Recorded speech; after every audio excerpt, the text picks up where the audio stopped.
So you're new to the legislative body, but you've been a teacher for a long time. How many years in the I classroom have. you I just retired as of May after 37 years in the classroom. My first classroom was in 1979.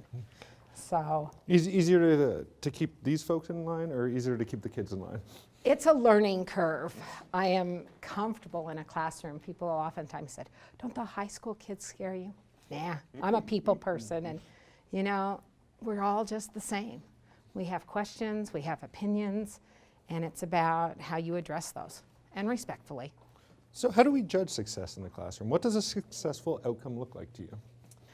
In high school or in our education field, it's about students. It has to be about their growth, their knowledge, their ability to be, you know, well-spoken, and diplomas. That's how we raise it at the high school level, you know. We want every student to have a certain amount of knowledge so they can venture off into their next realm. And when you say growth and a certain amount of knowledge, what does that mean? Do kids need to know how to read to get out of school? Do they need to know how to do certain math They problems? need to What do have they need? skills to address the 21st century.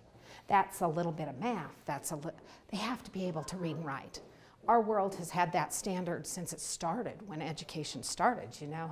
Even back in old England, it was always about reading and writing. But mathematics, and we need to have some science background. Look what our science world has for us. Are we meeting the responsibilities? Are we sending these kids out into the world fully prepared? Fully prepared, I think it has to always evolve. A lot of people say, oh, our college kids aren't prepped. Well, that's a perspective, you know. It's the 21st century. Technology. I mean, I didn't have computers. We have to evolve as to the 21st century. And what does that look like? It's a little bit of everything. And that's the reason every school, you know, we have standards. Those are the minimums that we have decided as a society that our kids need to have to be there. And are we meeting them? I mean, does Idaho meet those minimum standards? I would say, for the most part, yes. You're always going to have a few that struggle a little bit, that one size doesn't fit all.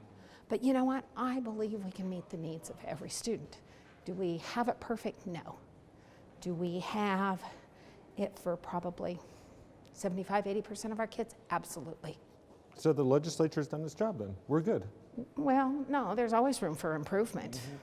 The legislature, you know, they talk about standards and they talk about money. Of course, that always helps. That's an ever-ending battle.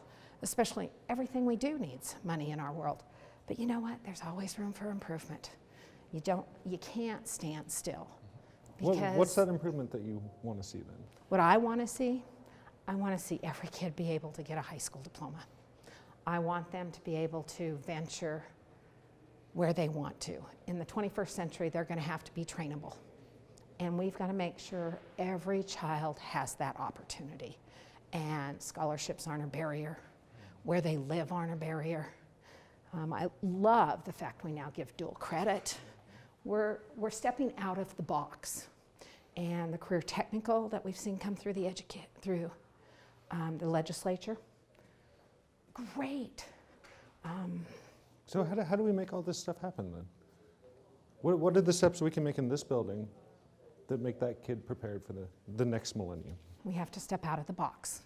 We have to find new ways to meet those children's needs. We've started looking at career technical opportunities, high school, you know, working partnerships with colleges. I think dual credits have been a great thing, but now we have to go into career technical, electrical programs. We have to make sure that high school kids have those opportunities to see what's out there. We have put in, you know, job opportunities, not just academic. And, you know, we set this 60% goal here. Do we ever meet that? I don't know. It depends how you view that 60%. If it's an academic degree, I don't know, our military does a great job, you know, and I'm not so sure we've counted some of those military careers. We need to make sure that we bring industry to Idaho, and that's the business side of the legislature.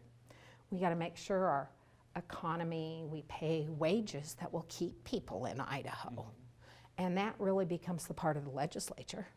You know, I really think our teachers and our education, we've got to respect them, listen to them, because they're the ones trained in that entity. We don't know about those. Not a lot of us have been in the classroom. I'm fortunate enough to have been, but. And is there a disconnect there? Is there something that you know from being in the classroom that this body doesn't get? Oh, I think there is. And what is it? I think we need, not everybody can teach. It's a passion. Not everybody can be a nurse or a doctor. I think we need to listen more to the people that come here to testify. We are a citizen legislature, and we have to listen to the people that are in those fields. And, sometimes I think that's our disconnect. And being a newbie, I don't necessarily have all the ins or outs or answers. I'm learning. It's a learning curve. But, I think we truly have to listen. And that's why we're here. We were elected to do that. Well, and we'll try to listen a little bit better too. Thank you so much, Representative. Well, I appreciate this opportunity.